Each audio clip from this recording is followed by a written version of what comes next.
하나님께서 말씀으로 창조하신 이 아름다운 세계, 하나님 말씀이 살아 역사하시는 미시오데이 하나님의 선교의 장으로 우리를 부르십니다. 우리 하나님의 자비로우신 사랑이 항상 여러분과 함께 하시기를 축원합니다. 지난 시간 친구들의 연속되는 그 책망 속에서 또는 정죄함 속에서 시련을 겪던 욥이 하나님을 향하여 탄식을 쏟아냅니다. 욥기 23장 1절에서 24장 25절 내용입니다. 내가 오늘도 혹독히 하나님을 원망하는 것은 내가 받은 재앙이 여호와를 향한 나의 탄식보다 무거움이라. 내가 어찌하면 하나님을 만날 수 있을까? 그리하면 내게 호소하고 변백할 말을 입에 채우고 보좌 앞에 나아가 그의 답하시는 말씀을 내가 알고 이르시는 것을 깨달으리라. 그가 큰 권능으로 나와 톱으로 다투실까? 아니라 도리어 내 말을 들으시리라. 정직자는 거기서 나와 변론할 수 있으리니 그 후에 심판자에게서 영영이 벗어나리라. 그런데 내가 앞으로 가도 아니 계시고 돌아보아도 패지 아니하며 왼편에서 일하시나 내가 만날 수 없고 그가 오른편으로 돌이켜도 배울 수가 없구나. 오호 그러하다 내 가는 길은 오직 그가 하시나니 나를 단련하신 후에는 내가 천근같이 나오리라. 내 발이 그의 걸음을 바로 따랐으며 내가 그의 길을 지켜 치우치지 아니하였고 내가 그의 입술의 명령을 어기지 아니하고 일정한 음식보다 그 말씀을 귀히 여겼느니라. 욥이 계속하여 자기 의를 주장하며 하나님을 원망하자 빌닷의 반박이 더욱 거세집니다. 빌닷이 세 번째로 빌닷의 제3차 비난 내용입니다. 욥기 25장 1절에서 6절입니다. 하나님은 권능과 위엄을 가지셨고 지극히 높은 곳에서 화평을 베푸시느니라. 그 군대를 어찌 계수할 수 있겠으며 그 광명의 비춤을 입지 않은 자가 누구겠으며 그런즉 하나님 앞에서 사람이 어찌 의롭다 하며 부녀에게서 난 자가 어찌 깨끗하 하리요. 하나님의 눈에는 달이라도 명랑치 못하고 별이라도 깨끗이 못하겠거든. 하물며 벌레인 사람 그 구더기 같은 인생일까 보냐 하면서 빌닷이 하나님에 대하여 욥을 훈계하자 욥이 바로 막았습니다. 욥의 변론입니다. 네가 힘없는 자를 찰도 돕는구나. 나같이 지혜 없는 자를 찰도 가르치는구나. 네 큰 지식 참 대단하도다. 네가 누구를 향하여 지금 이같이 말하느냐? 내게 들으라. 음령들이 큰 물 밑에서 떠나니 하나님 앞에는 음부가 드러나며 멸망의 웅덩이도 가릴 수 없느니라. 그는 북편 하늘을 호공에 펴시며 땅을 공간에 다시며 물을 빽빽한 구름에서 하시나 그 밑의 구름이 찢어지지 않느니라. 그는 자기 보좌 앞을 가리시고 자기 구름으로 그 위에 펴시며 수면에 경계를 그으셨으며 그 빛과 어두움의 지경까지 한정을 세우셨느냐. 그 꾸짖으시니 하늘 기둥이 떨며 놀라는군.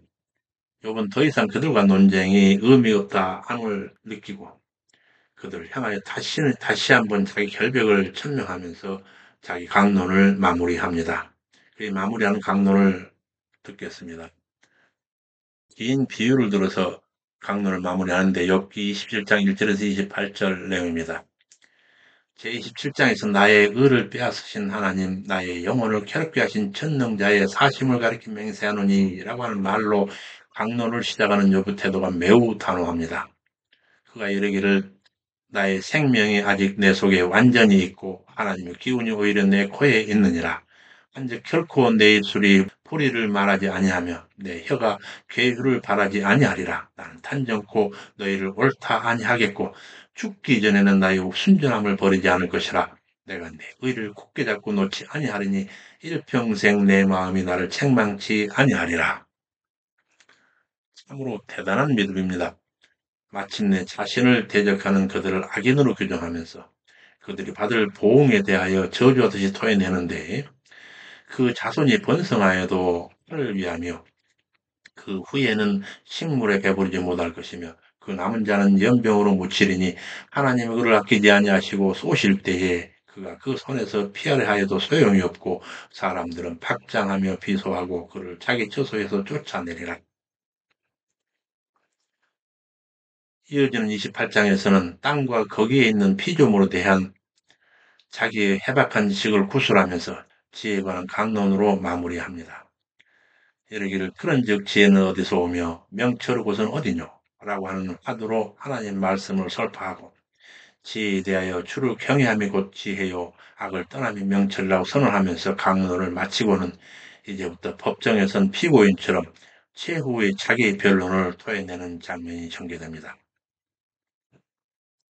제3. 재판정에서 욥을 피고로 하고 엘리후를 검사로 하면서 또 하나님을 판사로 하는 이 재판정의 모습이 전개됩니다. 첫 번째 욥의 최후의 변론입니다.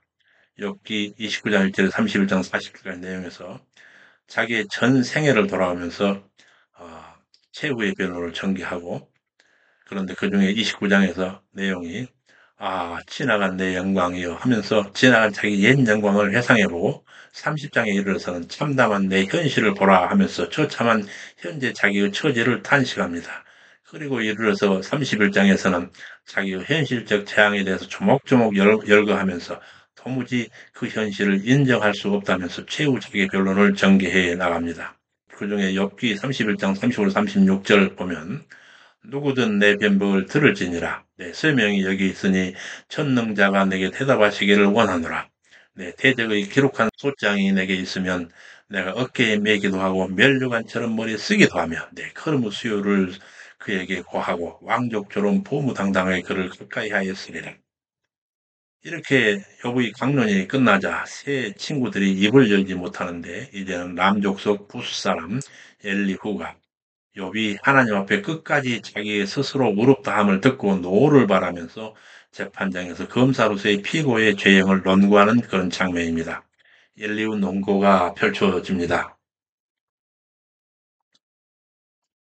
제32장에서는 욥에 대해서는 하나님 앞에 자기의 의를 주장함에 대하여 또 친구들에 대해서는 대안도 없이 논쟁만 하는 그 친구들의 논쟁만 계속함에 대해서 질타하고는 33장에서 욥은 스스로 깨끗하여 죄나 허물이 없는데도 하나님이 일부러 틈을 찾으시며 자기를 퇴적해서 발에 착고를 채우시고 그의 모든 길을 감시하신다라고 하는 그 욥의 주장에 대해 그 교만이 하늘에 이른다고 하고 비유를 들 때 죽어가던 영혼을 태어나는 천사의 중보로 여호와께서 구원해 주시는 예화를 들려주면서 하나님은 인간의 고난 가운데 유익을 의도하신다고 설파합니다. 그리고 34장에서 욥이 자기의 의에 대해 나는 의로우나 하나님이 내 의를 제하셨고 내가 정직하지만 거짓말장이 되었고 허물이 없지만 상처가 낫지 못하게 하였노라고 한 것을 두고 회방하기를 물말실하고 악한 자들과 사귀며 함께 다녀 이르기를 사람이 하나님을 기쁘게 한들 무슨 소용있겠느냐고 하는 욥을 책망하면서 하나님의 공의로우심을 들어서 하나님 목표에 이르기까지 사람을 계속 시험하는 것이라고 이렇게 합니다. 그리고 35장에 이르러서는 욥이 자기의 순전한 의를 주장한 데 대해 너는 스스로 하나님보다 의롭다고 하면서 의로움의 유익이 무엇인가? 죄를 범함보다 내게 이익됨이 무엇이냐고 하는 내 생각이 정녕 옳은 것이냐고 반문하면서 설령 비록 그렇다 할지라도 그 의혹이 하나님께 무슨 더함이 되겠느냐고 질타하되 사람은 오직 인내하면서 하나님 은혜를 기다릴 뿐이라고 설파합니다. 33장, 36장에 이르러서 권선징악하시는 하나님의 공의를 설파하면서 원망을 버리고 하나님을 오직 찬송하라고 권면합니다. 이것이 인간의 본분, 오직 여호와를 찬양하는 것이라 이렇게 결론을 냅니다. 37장에 이르러서 하나님의 권능들을 다 상기시키고 그의 음성에 귀 기울이고 그의 행하시는 기묘와 공의를 끝까지 구하라고 권면하면서 긴 엘리후의 논고가 종료됩니다. 그 논고가 끝하자마자 폭풍 속에서 판결하신 여호와의 음성이 들려옵니다. 이렇게 38장 1절에서 40장 22절까지 내용에 엘리후 긴 논고가 끝나자 바로 폭풍 가운데로서 여호와께서 병력 같은 음성이 발하여 욥과 그 맞서던 친구들을 질타하시는 내용입니다. 무지한 말로 이치를 얻게 한 자가 누구냐? 대장부처럼 허리를 묶고 묻는 것에 대답할지니라.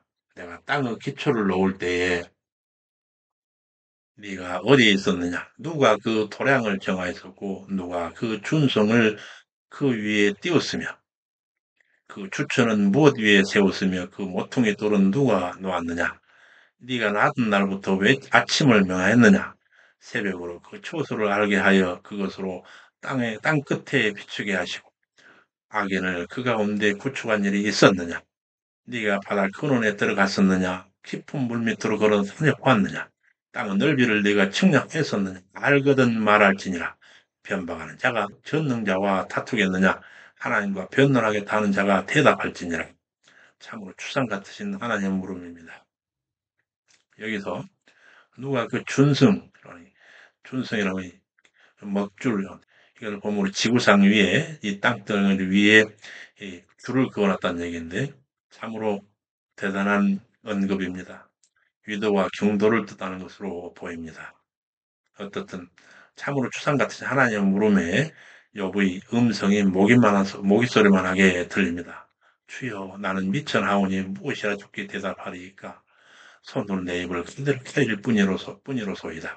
내가 한두 번 말아 싸운 적 다시는 더하지 아니하겠고 대답도 아니하겠나이다.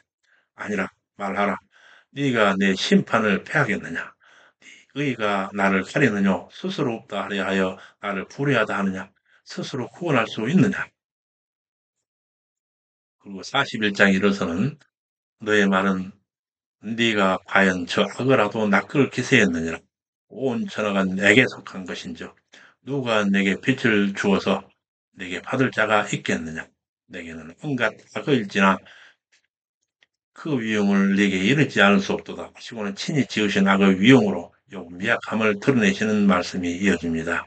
이 할 말을 잃은 욥이 땅에 부복하여 회개하기에 이르릅니다. 욥의 회개와 관련의 그의 생애에 대해서 먼저 욥의 회개복입니다. 42장 1절에서 6절.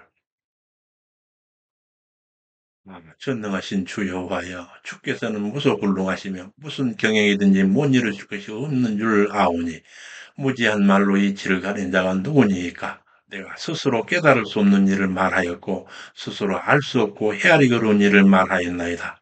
내가 말하겠사오니 주여 들으시고 내가 죽게 묻겠사오니 주여 내게 알게 하옵소서. 내가 죽게 대하여 귀로만 듣사옵더니 이제는 눈으로 배움나이다.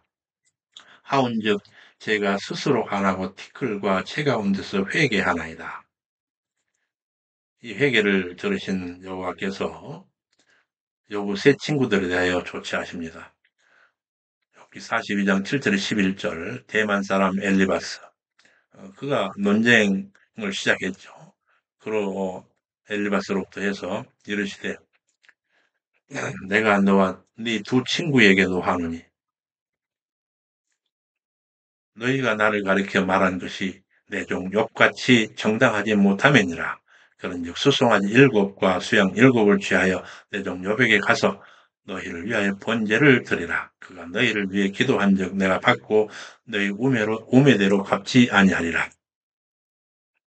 그러고 나서 욥의 복된 말년이 기록되고 있습니다.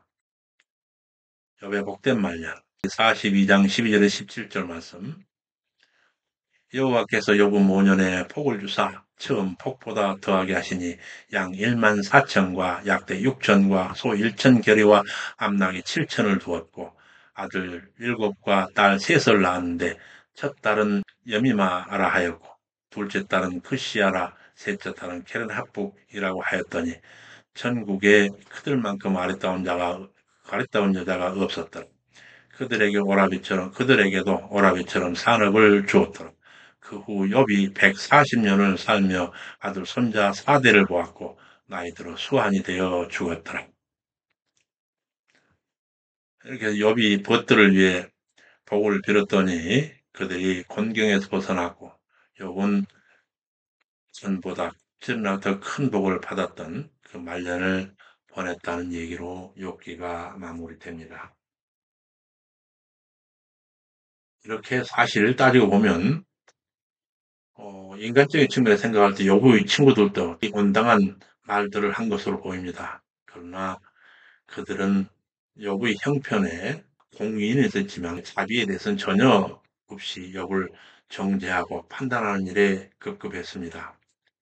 그래서 우리에게 오늘날 주시는 그 욥기를 통한 이 메시지는 우리가 누구를 판단하고 하는 일은 결코 하나님의 자리에 올라가는 태도가 되므로 그런 일이 있어서는 안 된다는 것을 명심해야 할 것입니다. 그런 가운데 욥이 끝까지 자기의 하나님을 향해 있는 그 자기의 그 마음을 끝까지 버리지 아니하고 끝까지 착복하는 그 욥의 자세에 대해서도 우리가 우리 마음에 깊이 새겨두어야 할 메시지를 알 수 있습니다.